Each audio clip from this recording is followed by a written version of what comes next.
Hello everybody, Zero here with another Zero Commentaries. Today we're doing Bionicle Wars episode 1 and 2, which are pretty much the only episodes of Bionicle War. Basically I'm trimming the fat slightly with this one because I don't feel the need to talk over like opening parts and credits, but just the parts that are important in terms, like the actual video parts. Alright, so Bionicle Wars pretty much started as a sequel, as a original project that was not this actual one. It would contain, like, obviously different groups vying for power. Eventually, it would end with Nectraz winning and setting the stage for this Bionicle War, which was going to be the big finale for my Bionicle stuff on YouTube. Obviously, that didn't happen that way because Windows Movie Maker is a bit of a bitch, and at that point, I didn't know how to work Windows Live Movie Maker in terms of, like, how would you say, in terms of like still pictures. Now I can obviously do it because Toy Box Wars, and despite it being on Windows Live Movie Maker, I mean it looks so much better. Despite it being on a Movie Maker, it looks so much better than the Bionicle stuff that I've done, and that's probably because I've been incorporating Photoshop more with my works. So yeah. Basically, this was going to be the sequel series. It was going to be a very dim series in terms of the fact that there would pretty much just be two resistance factions, which is Zero's group, which is like the Toa, the Makuta, and stuff like that. And then Tuma's, which would be like the Glotori and the Baraki and all that stuff. And basically, the two would have it out in terms of they're all like, no, you're wrong, and no, you're wrong, and then they would just fight Nectraz individually. More so Zero's group than Tuma's because Tuma's group is weaker, so he doesn't feel the need to constantly attack them, like constantly attack Nectraz's group like Zero does. And Nectraz, I tried to give him as many I gave him as many generic soldiers as I could. I gave him as many like stuff as I could in terms of like generals. I feel like I could have done better.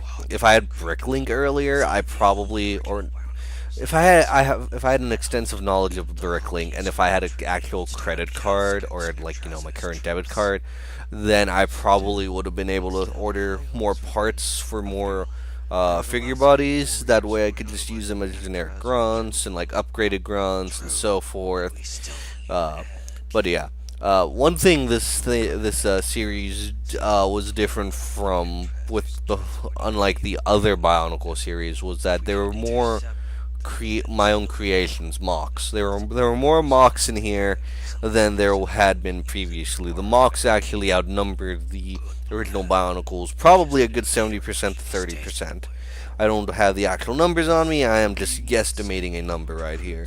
But yeah, as you can see, we have like people like Takanu of Ikarax, who's wearing a different mask. What's it called? Tuma's, Chuma leading the Brock and Glotori, and obviously that's like an entire group of like regular. That's an entire group of regular. How would you say? Regular Bionicles. I had a brain fart there. Yeah, what he said. Oh, this Toe of Water. Get to go on a mission. He was voiced by my good friend from the fanfiction.net forums, Dragonclaw92. I believe that's what she goes by now. Means a lot to us. She used to go by Dragonspire92, and what's it called? We met on a Bionicle forum, Bionicle role-playing forum, and we hit it off pretty well. She's a great friend, and she's just fun to be around. But also, what's it called? I asked her to lend her voice for this character inspired by her character, and she did it. And I feel bad for ending the series the way I did, with only 2 episodes out and not even being able to get 3 out and stuff. And it was a big mess. And yeah, Don't worry. We won't felt let you sorry. down. She did a great job, though. Not much else to really say on Don't her. worry about I just it. wish I I'm could have sure we can done handle Kaidika a ourselves. bit more justice in terms of her being a toe of water, because like I basically butchered the Gali Nuva, the Gali Mystica set from 2008, and pretty much used that as the base. That was because of my limited parts resources, of course. But that Right. still sucks. I had to use that. So yeah. Trying to think what else to talk about. Oh right. I guess I'll talk about Zorak before I start working on the ending. Uh, in terms of stuff. So Zorak here is actually a mock that's been around for a while. I believe you may have seen him in the Arena of Destiny series that has been in this channel before, and basically he's a mock that's been around for a while. And he is also present in Toy Box Wars. I forget if there's any scenes that actually have him in it specifically. I know he doesn't have any speaking roles in it, but I don't know if there's any scenes where you can see him. But Zorak is in Toy Box Wars. He's planned to have a major role later. Any figure that's been pre-built for the most part usually has a bigger role later on in the story. The reason for that is because a lot of the Bionicles I built for Toy Box Wars, there's a total of 40 something of them. 43, 46, I can't remember the exact number. But the number of Bionicles I built, basically, a lot of those are indisposable, and a lot of Bionicles are going to die. Like, I can guarantee you there's only maybe going to be 15 of them left, maybe, by the end of Toy Box Wars in terms of, like, Bionicles dying and stuff. Uh, yeah, most of the Bionicles built for Toy Box Wars were not built with the purpose of lasting more than their background appearances and specific episodes where they die. Uh, yeah, so uh, this thing right here, though, with Hordiak. Hordiak, it's kind of stupid looking mock. I really wish I balanced the colors better. But I did like using the Scrawl shield, the Scrawl Buzzsaw shield, as a little sun hat of sorts for Roxy headed Bionicles because I don't know, it just looked nice in terms of it being an actual hat. One thing this series I was trying to do, I was trying to copy Red versus Blue in a way because I thought it would be good in terms of Tuma and Zero. They still communicate, and they do so like in a similar fashion to Red versus Blue season 6, where you get the the counselor and the director, I believe. And so their two like letters each episode, they have basically a conversation throughout the entire series that would lead up to them eventually being all like, you know what, maybe you're not so bad after all. And so I should probably talk about the story structure to Toy Box Wars. The story structure to Toy Box Wars was, it's kind of, the episodes kind of seemed like filler, but they still served a greater purpose in the end. It's kind of a lot like a Super Sentai episode in a way. You've got the episodes where he's they're just doing random stuff and the monster attacks, but at the same time some like important plot detail is revealed. So there's that. I'm trying to think what else though. Yeah, I basically could probably call it akin to that. In terms of structure, it was basically gonna go.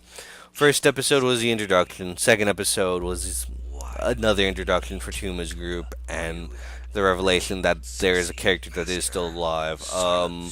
Third episode was going to be Zero's group stealing a craft. Fourth episode was going to focus on Tuma's group. I was going to try and balance the episodes out. But the problem with balancing the episodes out between Tuma's group and Zero's group was the fact that this was when my grandma was still alive, and this was also when she was in a wheelchair.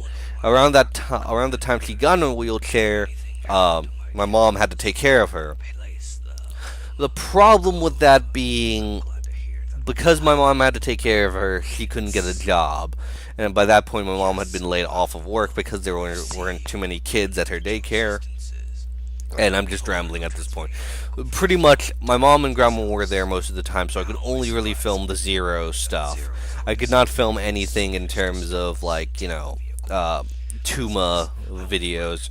And it was also hard because everything was just freaking cluttered in the living room and stuff in terms of, actual like space. We've been doing a good job of getting rid of it, but yeah.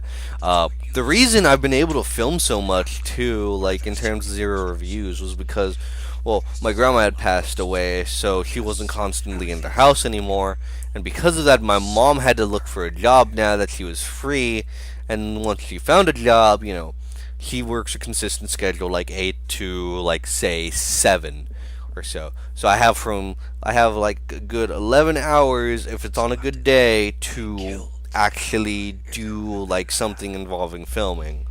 But obviously sometimes things don't work out that way. But yeah. Uh, there is that filming. But yeah. In terms of story structure though, I know I kind of rambled off that one, but basically, we're gonna be trying to do Tuma and Zero in terms of like stories. Uh, it would eventually lead to like another Toa that Dragon Claw created that I decided to use for the story called Mikoro.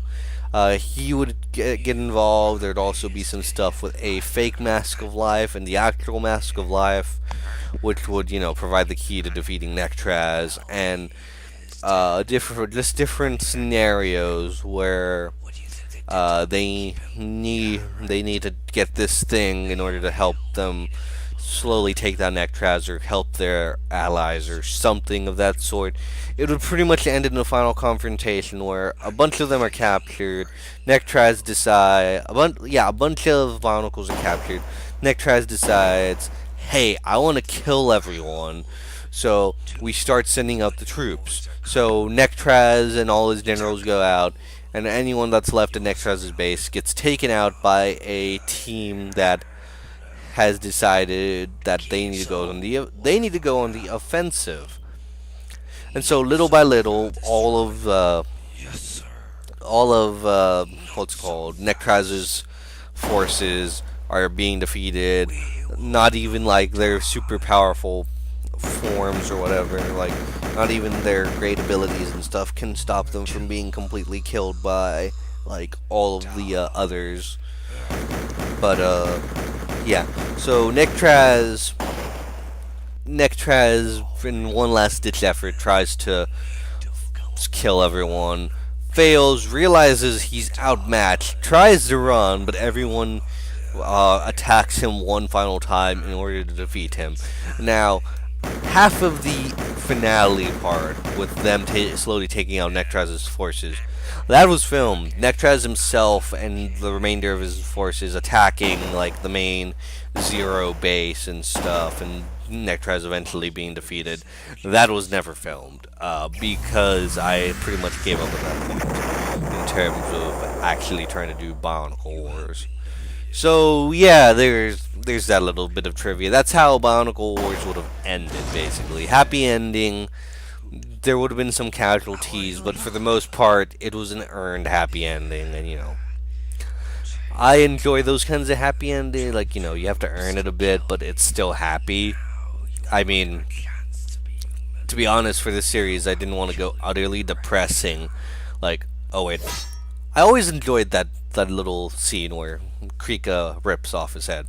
But yeah, Krika comes back to help Tuma, and that's the asset they have. But what's going? I've never really I mean, grimdark endings can work, but sometimes you just get to the point of seriously just stupidly depressing, like Nier.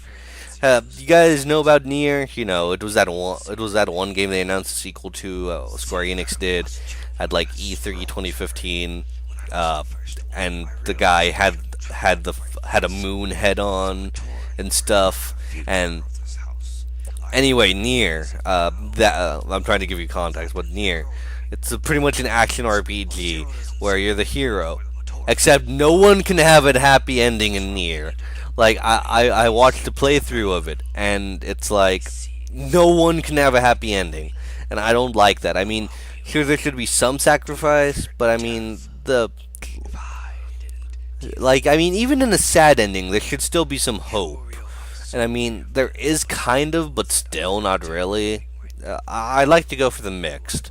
Like, I don't like an utterly depressing ending. I kind of like a bittersweet ending, but I also really prefer the happy endings because if happy endings are done right, they're really satisfying. Because if you can get to the point where, oh hey, there's a bit of hopelessness, things are starting to go wrong, but everyone pushes through and gets their happy ending. Like if they work for it, then I like that. I like the happy endings that people work for. Other than that, yeah, I'm kind of rambling on endings right now, but that was it for Bionicle War. Probably the next piece of Bionicle content you'll ever see from me is not a Zero Commentaries, but me just talking about the creation of Toy Box Wars and what Bionicle series I had planned before that, because I actually did have a Bionicle series planned before I actually did Toy Box Wars, but I'll explain that later. So, anyway, I'm Zero. I'll be seeing you guys next time.